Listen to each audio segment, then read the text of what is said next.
તો મિત્રો હું હાલમાં છું ભાઈ બેંગ્લોર થી જસ્ટ બહાર નીકળ્યો છું અને આદિયોગી જાઉં છું જે આપણે બેંગ્લોરમાં આદિયોગી છે ત્યાં અને આપણી મુલાકાત થઈ છે ભાઈ ત્રિકમભાઈ જોડે.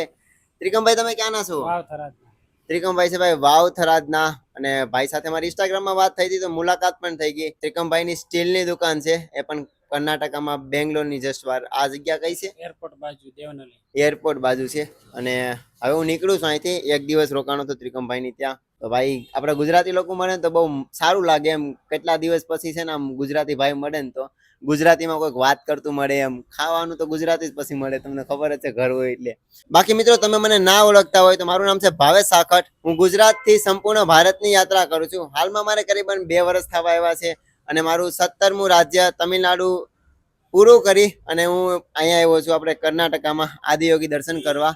તો આપણા જર્નીમાં સપોર્ટ કરવા માંગતા હોય તો પેજને ફોલો કરી લેજો અને હા કમેન્ટમાં જરૂર લખજો કે તમે ગુજરાતમાંથી ક્યાંથી વિડીયો જોવો છો.